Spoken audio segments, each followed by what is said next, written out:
Good morning and welcome to Coffee Talk Tuesday.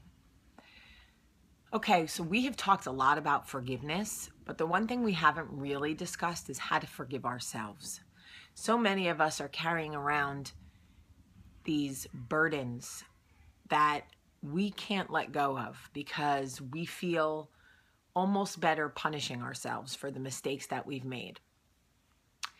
It's interesting because we all know that as human beings, we will all make mistakes. We know this going in. Yet when we do, we have the hardest time forgiving ourselves.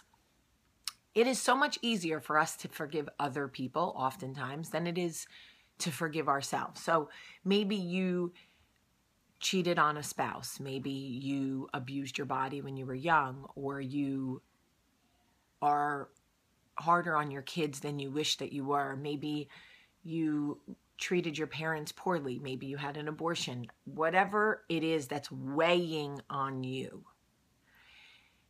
know this.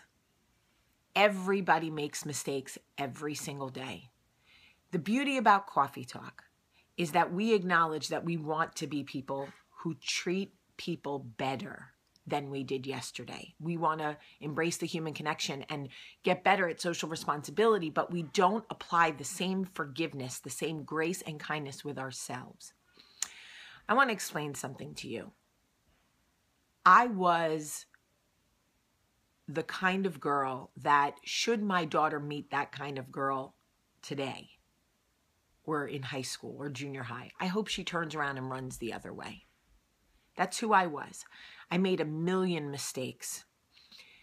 And it was easier for me for a long time to stay in that space because the thought of trying to be better meant that I was going to have to forgive myself for all the wrongdoing. And that was a scary, scary position for me to be in.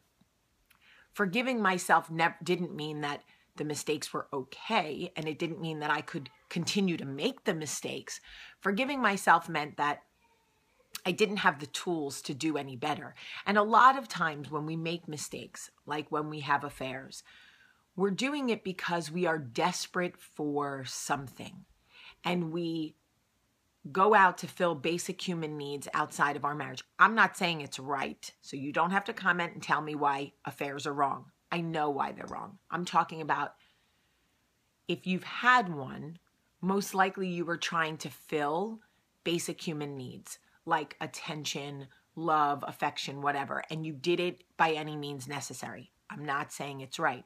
What I'm saying is if you look at what your intentions were for anything that you're still carrying around, if you break it down to the basic intention, most likely it was your basic human need, like to fulfill something in you. When I look at why I treated people poorly, it was because I was hurting so bad, and it was the only temporary fix I could give myself.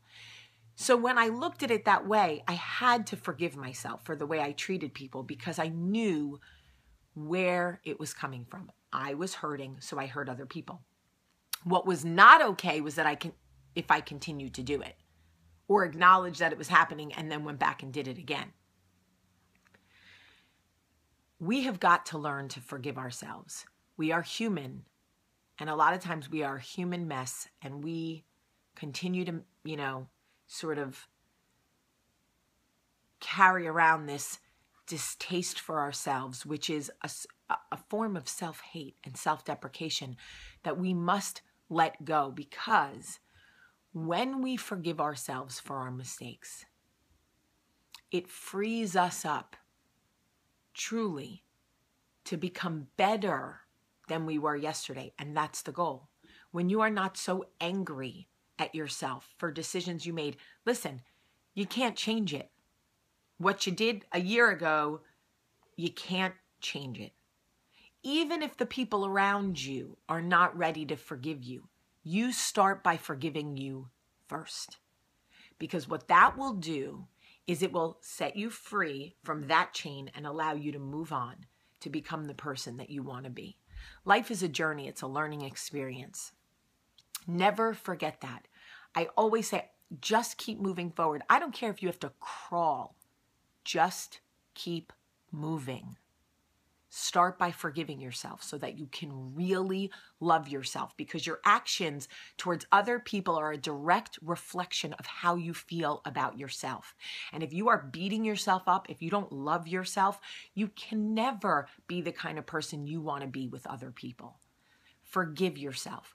Release it. Let it go. Write it down if you have to, and then turn the page. Let it go. Forgive yourself, love yourself, so that your actions can be a direct reflection of who you want to be. When you deal with other people, when you treat other people a certain way, when you are able to forgive other people and extend grace, you are working this program. I love it. Start by forgiving yourself. I love you today. Have a great day.